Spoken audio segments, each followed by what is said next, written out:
ভাঙড়ে আইএসএফ এর হাতে আক্রান্ত তৃণমূল। আইএসএফ এর পার্টি অফিস উদ্বোধনে গিয়ে উত্তেজনা। তৃণমূল কর্মীদের উপর হামলার অভিযোগ, 3 তৃণমূল কর্মী জখম, দাবি শওকতের। অভিযোগ অস্বীকার নওশাদ সিদ্দিকীর। কাল এলাকায় প্রতিবাদ মিছিল তৃণমূলের। নওশাদ সিদ্দিকী এখানে একটা মিটিং ছিল ভণ্ড, ও মিটিং করে মাঝেরাইটে মিটিং করে যাওয়ার পর আমাদের ছেলেরা ছেলেগোয়ালিয়াতে একটা জায়গায় বসেছিল, হঠাৎ করে এসে তাদেরকে মারধর করে। এই ধরনের সমাজবিরোধী কার্যকলাপ ওরা করছে।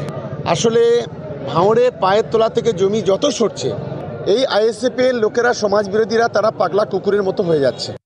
পুলিশ যদি ওদের বিরুদ্ধে ব্যবস্থা গ্রহণ করে তাহলে কিন্তু আমরা ছেড়ে কথা বলবো না, গণতান্ত্রিক পক্ষে জবাব দেবো। আমরা সুন্দরভাবে আমাদের লোকজনকে নিয়ে আমরা এসে পৌঁছালাম এই চিকের মাথায়, তারপরে এখানে আসলাম। খবর পাচ্ছি আমরা যখন ফিরে যাচ্ছিল আমাদের বর্ষিয়ান মানুষ যথেষ্ট পরিচিত মুখ নজরুল বাবুর উপরে আক্রমণ করে। এবার এখানে মামলাটা আমরা হবে, আমরা ছেড়ে কথা বলবো না, ওরা নাটক করছে। এর জবাব যদি প্রশাসন যদি ঠিকঠাক ব্যবস্থা গ্রহণ না করে, আমরা বলছি গণতান্ত্রিক প্রক্রিয়ায় কিন্তু এবার জবাব দিতে আমরা আইনের মাধ্যমে শুরু করবো। কারণ আমরা পুলিশের উপরে ভরসা রাখছি, তাহলে পুলিশের উপর আর ভরসা যাবো না, ডাইরেক্ট এবার কোর্টে যাবো। এবার পরে খবরের দিকে নজর রাখি। এসআইআর চর্চার মাঝেই ফের কমিশনের বৈঠক। আজ ফের দিল্লিতে কমিশনের বৈঠকে সব রাজ্যের সিইও কে তলব কমিশনের। আজকের এই বৈঠকের মূল আলোচ্য বিষয় কি, মৈত্রেয়ী ভট্টাচার্য জানাতে পারবেন ইন ডিটেল। মৈত্রেয়ী, দেখো, আজকের এবং আগামীকাল এই বৈঠক হতে চলেছে দিল্লিতেই, দ্বারকায় জাতীয় নির্বাচন কমিশনের যে ট্রেনিং ইনস্টিটিউট আছে সেখানেই এই বৈঠক হবে এবং এখানে সমস্ত রাজ্য এবং ইউনিয়ন টেরিটরিজের সমস্ত সিইওদের ডেকে পাঠানো হয়েছে। সেখানেই জাতীয় নির্বাচন কমিশনাররা জানতে চাইছেন যে এসআইআর নিয়ে মূলত প্রস্তুতি কতটা অবধি হয়েছে এবং ভোটার তালিকা সংশোধনের কাজের ক্ষেত্রে আর কি কি সমস্যার সম্মুখীন হচ্ছেন তারা, বা নতুন করে কোন কোন জায়গায় আরো সহযোগিতা প্রয়োজন, এই সমস্ত ব্যাপারে বিস্তারিত আলোচনা হবে আজ এবং আগামীকাল। আজ বেলা 3টে থেকে এই বৈঠক শুরু হওয়ার কথা এবং আগামীকালও এই বৈঠক চলবে এবং এই বৈঠকে যোগ দিতে ইতিমধ্যে দিল্লি থেকে রওনা হয়ে গিয়েছেন পশ্চিমবঙ্গের ভারপ্রাপ্ত সিইও এবং অন্যান্য সমস্ত সিইওরাই এই বৈঠকে উপস্থিত থাকবেন। ওকে।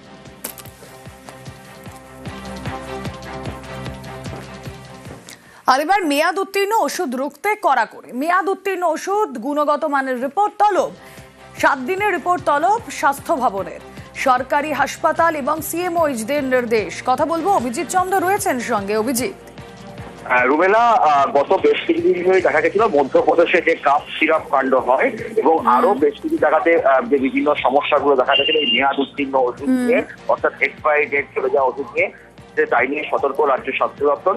স্বাস্থ্য সচিব নারায়ণ স্বরূপ নিগম রাজ্যের সমস্ত সরকারি হাসপাতাল এবং যে জেলার সিএমওদেরকে নির্দেশ দিয়েছে যে অবিলম্বে যেন রাজ্যের সরকারি হাসপাতালগুলোতে যে ওষুধ ব্যবহার করা হয় সেই ওষুধের এক্সপায়ারি ডেট পরীক্ষা করা এবং বিভিন্ন যে ওষুধগুলো, যে সমস্ত ওষুধ নির্মাতাদের থেকে ওষুধ কেনা হচ্ছে তাদের যে গুণগত পরীক্ষার মানের যে রিপোর্ট, সেই রিপোর্ট যাচাই করতে হবে যে সেখানে কোনো নকল করা হচ্ছে কিনা, সেখানে কোনো কম দুর্নীতি করা হচ্ছে কিনা, সমস্তটাই তারা খতিয়ে দেখার নির্দেশ দেওয়া হয়েছে এবং আগামী 7 দিনের মধ্যে এই যে খতিয়ে দেখার যে রিপোর্টটা সেটাও পাঠাতে বলেছে, যাতে কোনো রকম গাফিলতি না হয় সেটা দেখার। অর্থাৎ সাধারণ মানুষ যারা সরকারি হাসপাতালের উপর নির্ভরশীল, সরকারি মেডিকেল কলেজের উপর নির্ভরশীল, তাদের ক্ষেত্রে যেন ওষুধের ক্ষেত্রে কোনো রকম গাফিলতি নজর না আসে।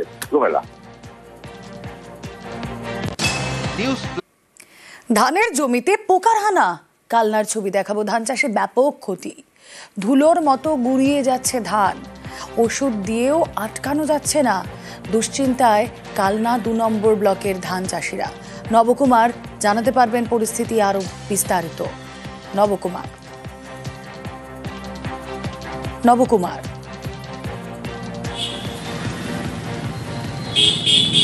দেখো, বিষয়টা হচ্ছে যে কালনার যে 2 নম্বর ব্লক, সেখানে বেশ কিছু ধানের জমিতে যে শোষক পোকা, বাদামি শোষক পোকা দেখা দিয়েছে।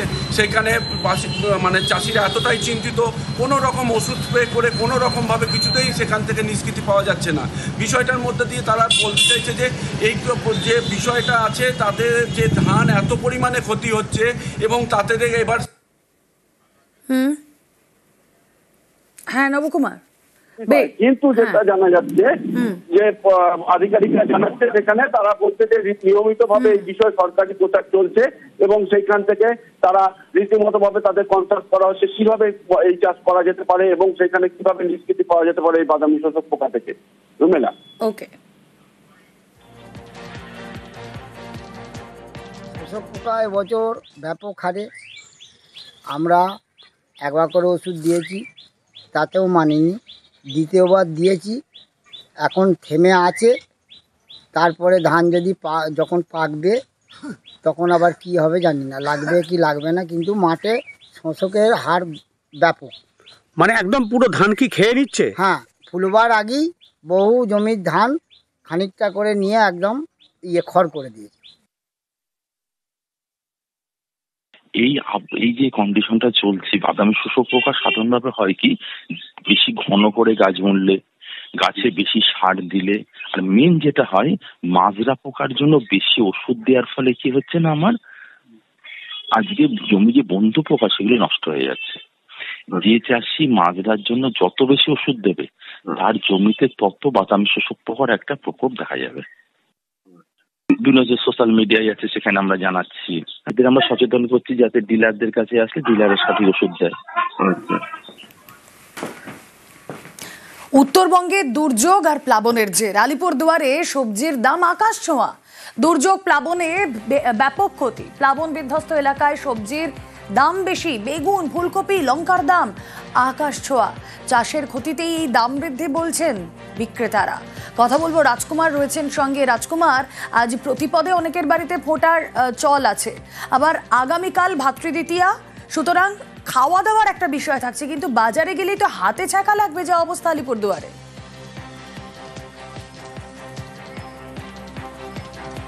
একদমই রুমেলা, একেবারে তুমি যেটা বললে যে হাতে ছ্যাঁকা লাগা বলতে যা বোঝায়, ঠিক বাজারের সবজির যে দাম সেই দাম কিন্তু একেবারে তাই। তার কারণ হচ্ছে, দেখো, সবচেয়ে দাম বেশি হচ্ছে বেগুনের। 120 টাকার নিচে বেগুন পাওয়া যাচ্ছে না, এবং শুধু তাই নয়, কিছুক্ষণ পর বাজার শুরুর কিছুক্ষণ পরেই বেগুন উধাও হয়ে যাচ্ছে। যে সবজির বিক্রেতারা আছে তারা জানাচ্ছেন যে এই যে বন্যায় প্রবল যে ক্ষয়ক্ষতি হয়েছে, সেখানে তোরসা নদীর চর সহ বিভিন্ন নদীর চরে যে বেগুন চাষ হতো সেই বেগুন চাষে প্রবল ক্ষতি হয়েছে। ফলন্ত বেগুন গাছ নষ্ট হয়ে গেছে, ফলে বাজারে কার্যত কিন্তু বেগুন অমিল, মানে বেগুন পাওয়াই যাচ্ছে না। শুধু তাই নয়, ফুলকপি 80 থেকে 100 টাকা কেজি ধরে বিক্রি হচ্ছে, এবং যে বাঁধাকপি কিছুদিন আগেও, বন্যার আগেও কিন্তু 30 টাকা 40 টাকা কেজি ছিল, সেটাও এখন 60 টাকা কেজি বিক্রি হচ্ছে, এবং লঙ্কা 100 টাকা 120 টাকা কেজি ধরে বিক্রি হচ্ছে। এই যে ভাইফোঁটা এবং উৎসবের মরশুম এখন চলছে, আজকেও প্রতিপদ অনেকের ভাইফোঁটা আছে, খাওয়া দাওয়া করতে কিন্তু মানুষজন সমস্যায় পড়ছে, কারণ হচ্ছে বাজারে সবজির দাম বেশি। কিন্তু কিছু করারও নেই, এই অবস্থা এখন কতদিন থাকে সেটাই এখন দেখার। রুমেলা, বেশ। বন্যাতে যে সবজির দাম বাড়ছে, গৃহস্থ মাল, অনেক মাল নষ্ট হয়েছে, অনেক সবজি। আমরা যেখানে আগে 10 কিলো বেগুন আনতাম, সেখানে এখানে 2 কিলো বেগুন এনে বিক্রি করতে লাগতেছে, কারণ আমাদের কেনাই পড়তেছে 80 টাকা 90 টাকা। তো আমরা বেচবো কি, খাবো কি? সাধারণ লোক যেখানে আধা কিলো 1 কিলো বেগুন নিত, এখন সেখানে এসে 250 গ্রাম বেগুন নেয়, 100 গ্রাম বেগুন নেয়। সবজির দাম এত হুট করে বাইরে গেছে, মানে আমাদের দোকানদারি করার সমস্যা হয়ে গেছে। কাস্টমার জিনিস নিচ্ছে না ঠিক মতন, নষ্ট হচ্ছে ফসল, জিনিসের দামও বাড়তেছে। খাবে কি লোক, কি খাবে, আমরা কি খাবো? বন্যা হওয়ার পরে তো সবজির দাম তো অনেকটাই হাই। আজকে বাজারে 120 টাকা করে কিলো বেগুন যাচ্ছে, এবং ফুলকপি প্রায় 100 টাকা 80 টাকা করে যাচ্ছে। সাধারণ মানুষের ক্ষেত্রে অনেকটাই কষ্ট হয়ে যাচ্ছে, কারণ এই বন্যাতে অনেকেরই ফসল নষ্ট হয়ে গেছে। তো সেই ক্ষেত্রে এখন সবজির দাম বেশি হওয়াতে আমাদেরই কিনতে হিমশিম হচ্ছে, তো সাধারণ মানুষের আরও কষ্ট হবে এই বন্যার কারণে।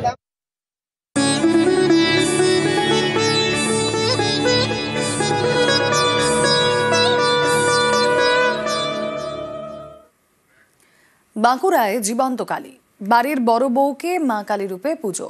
ইন্দাসের সাঁতরা পরিবারের বিশেষ কালী পুজো।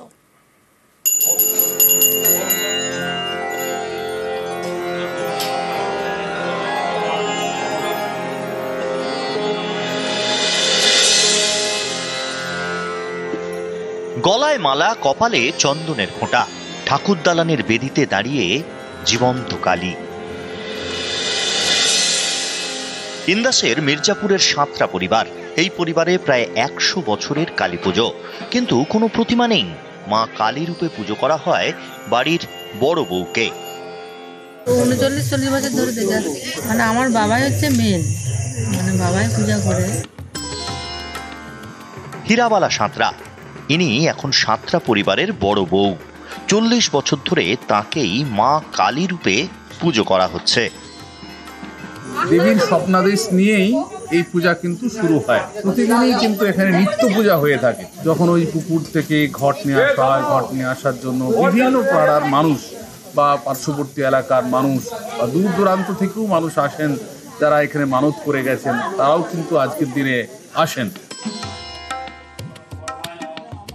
বাড়ির বড় বউকে জীবন্ত কালী রূপে পুজো, ভোগ নিবেদন যজ্ঞ। পুজোর পরের দিন ঘট বিসর্জন করা হয়। বাঁকুড়া থেকে দেবব্রত মণ্ডল, নিউজ 18 বাংলা।